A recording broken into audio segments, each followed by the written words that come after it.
కొల్లేరు Asia ఖండంలోనే అతిపెద్ద మంచినీటి సరస్సు. దీనివల్ల చుట్టుపక్కల గ్రామాల్లో మంచినీటి కొరతే ఉండేది కాదు.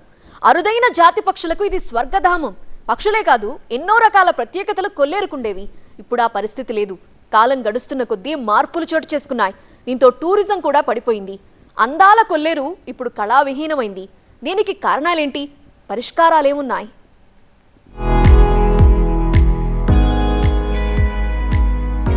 కొల్లేరు ఈ పేరు వింటే అక్కడి పచ్చటి ఆహ్లాదకర వాతావరణం గుర్తుకొస్తుంది.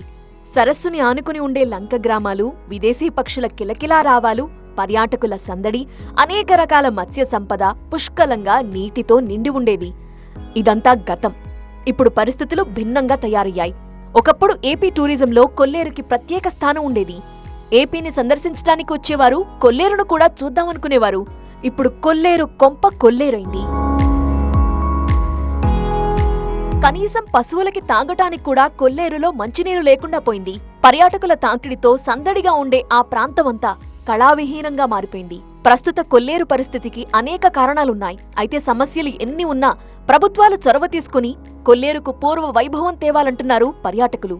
ఈ ప్రభుత్వమైనా సరే పర్యాటక ప్రాంతాన్ని, కొల్లేరుని పర్యాటక ప్రాంతంగా చేసి అభివృద్ధి చేసి పక్షులకే కాకుండా పర్యాటకులందరినీ కూడా సందర్శించే విధానంగా కల్పించాలని చెప్పేసి నూతన ప్రభుత్వాన్ని మేము కోరుతున్నాము.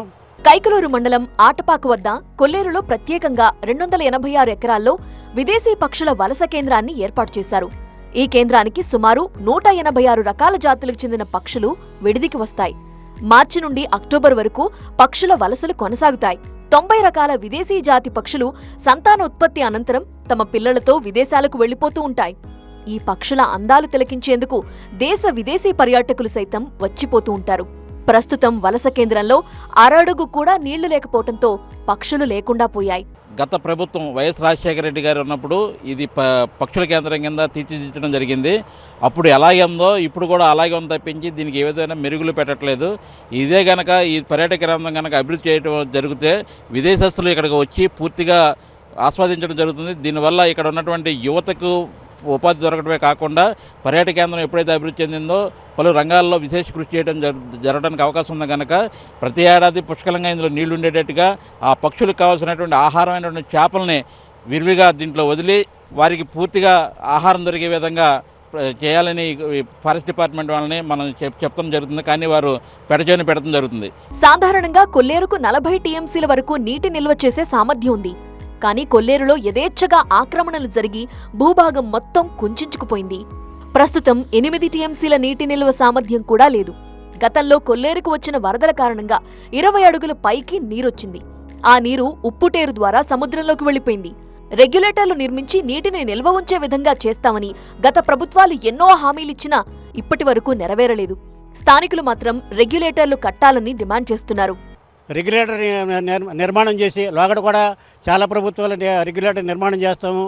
ఇక్కడన్నీ కూడా నీళ్ళ వాటర్ అన్ని కూడా స్టోరేజ్ చేసి వాటర్కి ఇబ్బంది లేకుండా మేము చేస్తామని చెప్పేసి వాగ్దానాలు చేశారు. కానీ అది ఇంతవరకు కూడా అది వాగ్దానం నెరవేర్చుకునే పరిస్థితి కనబడలేదు. పర్యాటకులు వచ్చేటటువంటి ప్రాంతం అంతా కూడా వాళ్ళకి మౌలిక సదుపాయాలు కల్పించాలి.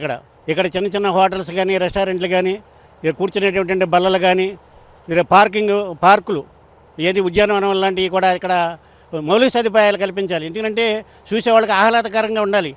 ఇక కొల్లేరంటే గుర్తొచ్చేది పెద్దింట్లమ్మాలయం. కృష్ణా, గోదావరి జిల్లాలకు చెందిన ప్రజలు ప్రతి ఏటా అమ్మవారిని దర్శించి తమ మొక్కుబడులు సమర్పిస్తుంటారు.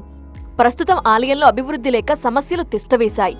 కనీసం వచ్చిన భక్తులకు తాగునీరు సరఫరా లేదు, టాయిలెట్లు సరిగా లేవు. ఆలయానికి చేరుకోవటానికి సరైన రహదారి సౌకర్యం లేక భక్తులు ఇబ్బందులకు గురవుతున్నారు. కనీసం ఉన్న రోడ్లనైనా మరమ్మతులు చేయించాలని కోరుతున్నారు.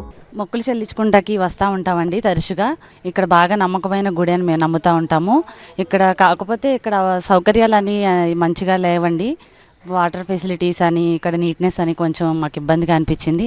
లేడీస్కి వాష్రూమ్ సంబంధించి అలాంటివి కొంచెం ఇబ్బందిగా అనిపించాయి. ఇవి కూడా కొంచెం డెవలప్ చేస్తే బాగుంటుంది అనుకుంటున్నాము. వచ్చేదానికి రోడ్స్ కూడా కొంచెం మంచిగా లేదు. వంతెన వేశారు కానీ చాలా చిన్నగా అయిపోయింది. అది ఓన్లీ 2 వీలర్స్కే అవుతుంది. ఈవెన్ ఒక ఆటో వచ్చిందంటే ముందు ఆటో వెయిట్ చేయాలి, అట్లా ఉంది. ఈ కొల్లేరుకు గత వైభవం సాధ్యపడుతుందో లేదో తెలియదు. కానీ కనీసం ఇప్పుడున్న సరస్సునైనా కాపాడుకోవాలని ప్రభుత్వాన్ని కోరుతున్నారు స్థానికులు. కబ్జాలు కాకుండా చూడాలంటున్నారు.